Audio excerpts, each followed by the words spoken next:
Welcome to the Old Time Radio Superman Show. From Boise, Idaho, this is your host, Adam Graham. Got a comment? Email me, adam@adamsweb.us. If you're enjoying the program, cast your vote for the show on Podcast Alley. Your vote is much appreciated. Once a month, go and cast your vote over there. Well, we begin with an exciting announcement. Tales of the Dim Night, a superhero spoof, is set to be published. I've gone ahead and signed the contract to get my first novel published, featuring the ultimate superhero fan who finds himself with amazing superpowers. And we get to lampoon and pay tribute to and parody, whatever you'd like to call it, with every type of superhero imaginable. And you can believe that that the Radio Superman show served as an inspiration for some of it, the parody. So you'll have to read it when it comes out. But I'm very excited, and I will let you know more as we get closer to the date. It'll be called Tales of the Dim Night from Splashdown Books. Now let's go ahead and we'll get into today's episode of Superman, the Metropolis Football Team Poison, Part 13. Presenting the transcription feature, Superman. Look, up in the sky. It's a bird. It's a plane. It's Superman. Yes, it's Superman, strange visitor from the planet Krypton, who came to Earth with powers and abilities far beyond those of mortal men. Superman, who can leap tall buildings at a single bound, race a speeding bullet to its target, bend steel in his bare hands, and who, disguised as Clark Kent, mild-mannered reporter for a great metropolitan newspaper, fights a never-ending battle for truth and justice. And now to our story. Clark Kent, in an effort to secure an antidote to the brain-numbing potion given the members of the Metropolis University football team, has gone to the jungles of Central America, where a tribe of savage, head-hunting Indians known as the Narwhals are said to possess the antidote. On the advice of John Carter, manager of a rubber plantation, Kent hired a local white derelict known as Tango Pete to lead him to the Narwan tribe. But that night, the head-hunting Indians attacked the plantation, captured one native worker, and with tom-toms beating and weird savage cries echoing through the jungle, closed in on the cottage where Kent, John Carter, and Tango Pete waited, armed with rifles. Behind the cottage, 100 plantation workers are huddled in deadly fear of the approaching savages. On the screened porch, Kent, Carter, and Tango Pete peer into the darkness as the jungle drums beat out an eerie warning of doom. Listen. Keep a sharp lookout, Kent. There's no telling how many of the black beggars there are. Okay. Pete, Right here, Mr. Carter. I thought you were friendly with the Narwhals. Pete, don't you know their chief? Oh, I knows him right enough. Chief Sanga's his name. But he ain't out there. How do you know he isn't? He don't move much, Chief Sanga don't. He's a bit on the old side, he is. All dried up like a prune. No, he ain't out there. Isn't there anything that you can do to stop them? You heard me try. They want 5 heads, they says. 5 heads to stick up on that bloomin' pole. Now, if I was you... Try talking to them again. Tell them we'll give them food and jewelry. It ain't gonna do no good. Well, try it. Right-o. Hiya, fire! Hiya, fire!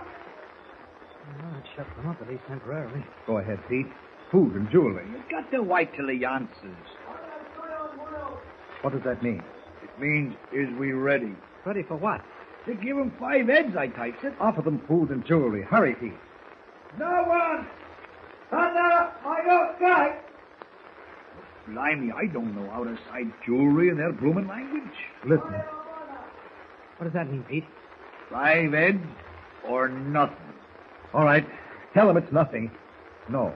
Wait. I've got a better idea. We'll give them 5 men. You can't do that, Carter. It's murder. Don't worry. I'm not giving them 5 men. We'll try working a ruse. Are you game to go out there with me? What's that, Pete? They wants to know what's holding up the works, as you might say. All right. Tell them we'll give them 5 men. Right-o. I fun not too much. What's your plan, Carter? Now listen carefully. You, Pete, and I will go out to meet them with 2 of the native boys. Hold on a minute, Mr. Carter. Tango Pete ain't getting social with them Narwan headhunters. Not on your life. And why not? It's my understanding that you are on friendly terms with the Narwan tribe. Matter of fact, it's been rumored that you haven't been above supplying them with native victims. That's a lie. There ain't a soul can prove it. I never turned no one over to them bloody heathens. How is it you can speak their language? I've always wondered about that. Oh, I picked it up doing a little trading with them. That's the truth. So help me. What sort of trading could you do with savage Indians except trading in human beings? You got no right to say that, Mr. Carter, you ain't. Oh, I wonder. At any rate, you're going out there with us, whether you like it or not. You're the only one who can speak their gibberish. Now, what about you, Kent? I know I've got no business asking you to risk your life. I'll go along. As a matter of fact, I'd much rather tackle them alone. Don't be a fool, man. They've got blowguns and poison darts. All 5 of us will meet them, armed with the 2 rifles and the revolver I have in my office. Can you handle a rifle, Mr. Kent? I think so. You'll take the revolver, Pete. You can't give me no orders, Mr. Carter. I ain't going out there, I ain't. You'll do as I say. I'm running this rubber plantation, and I've put up with enough from you for a long time. I've closed my eyes to your petty thieveries and your lying and your dishonesty. It ain't true. It ain't true. Shut up. I'm giving the orders now, and I don't want any more There talk. it goes again. Probably got tired waiting. Tell them we're coming, Pete. I don't have to if I don't feel like it. Tell them we're coming, or I'll put a bullet through your head. All right. I don't have to use them tactics, Mr. Carter. It ain't like you. Never mind what's like me. Now, hurry up. I'm worrying. Lana! What did they answer? I didn't catch. You're lying in your teeth. It doesn't matter now. I'll go back and get the 2 boys and the revolver. Keep an eye on him, Kent. I don't trust him. All right. I'll be right back. Now, what do you suppose got into Mr. Carter? It ain't a bit like him. It ain't acting up this way. If you takes my advice, bully boy, you'll wash your hands of this business. He's making a big mistake. He is a big mistake. Them no ones ain't no bloomin' beggars to mess with, they ain't. And yet you were willing to take me to their chief for $500, 100 of which I've already given you. Taking your old chief's hunger in the daytime ain't meeting up with a bloomin' 100 of them at night. And there's something else you got to remember. We ain't going to be able to get that medicine you come down for if we antagonize the Nawans. We ain't. I'm sure Mr. Carter realizes that and has taken it into consideration. I wouldn't be too sure if I was you. He's looking to keep his head on his neck, he is, and that's the truth of it. He don't care a bit whether you get your medicine or not. You can take it from me. Why don't you stick with me, bully boy? Why don't you tell him he ain't got no stomach for mixing with them Nawans? If we pull solid on both oars, he'll do the trick, it will. He'll back water. And then what? You say there are 100 of them out there, armed with blowguns and poison darts. They won't bother you and me. You got my word for it. We ain't exactly enemies, if you get what I mean. Yes, I think I do get what you mean. Well, how about it? This is my answer. Hey, what are you doing? Leave me loose I now. think we'll put you to sleep for a while. Good night, Pete. Oh! That's much better. Now to deposit you in some safe, secluded place for the time being. Let's see now. Now, the back of that truck parked out front looks like it might do. Up with you, my bully boy. Open the screen door gently. There we are. Yes, that truck will do nicely. In you go. There. Now, I think it's high time Superman took over. I can probably handle those headhunters without any bloodshed, and as Pango Pete said, it doesn't pay to antagonize them. Uh-oh. I'd better duck behind the truck and get these city clothes off before Carter spots me.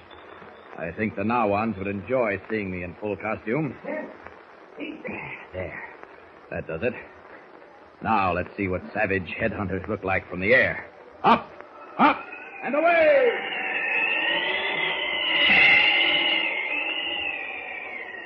There they are, hiding in the brush at the edge of the jungle. There's a lot more than 100.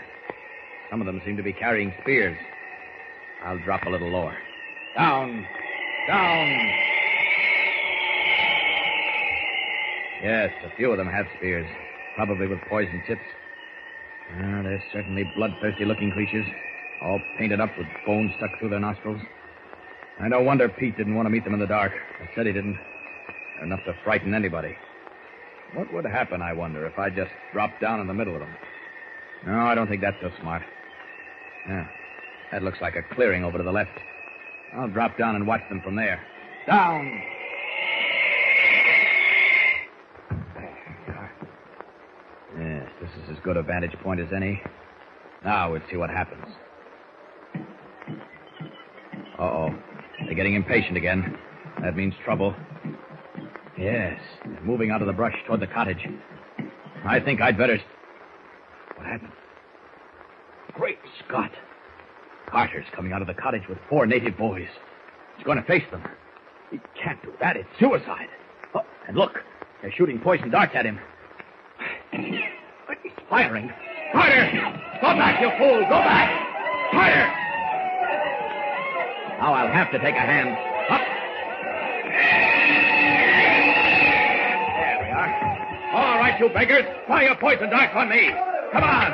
You with that spear. Come on, pitch it over the place. Didn't think I could catch it, did you? Watch out. Here it comes back at you. Now, decided to gang up on me, have you? Okay, see how you like this. Take that. That'll take care of you. All right, stick around, you beggars. Don't tell me you've had enough. What are you running for? So, you can't take it, huh? I didn't think so. Well, now to get back to Carter. That's Clark Kent.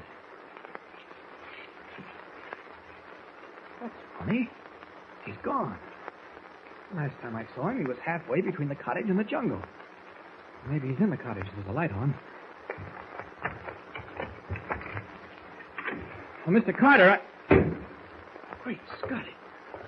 He's stretched out on his bed, white as a sheet. Boy, what happened to him? Poison dart. What? Where did it hit him? In arm.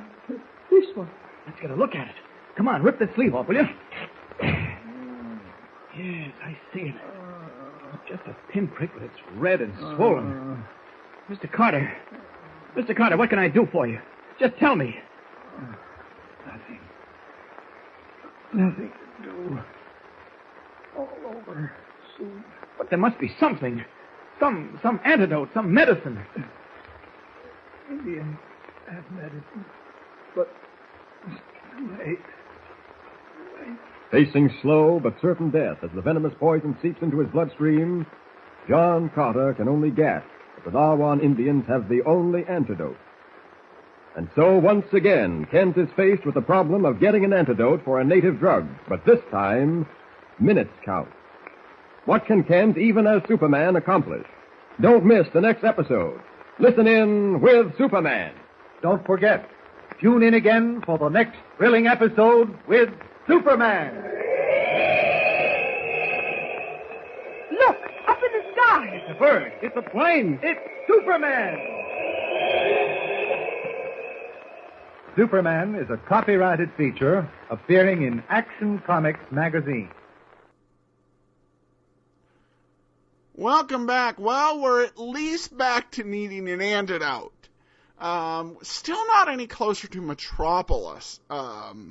This one is continuing to wind. And remember, this is the Metropolis football team poisoned, and we are in the middle of South America fighting cannibal Indians. So we're clear. So let's go. We will pick this up on Wednesday and find out what will happen in part 14 of our story. But again, if you have any comments, email me, adam@adamsweb.us. Check out our homepage, laserandsword.com. But from Boise, Idaho, this is your host, Adam Graham, signing off.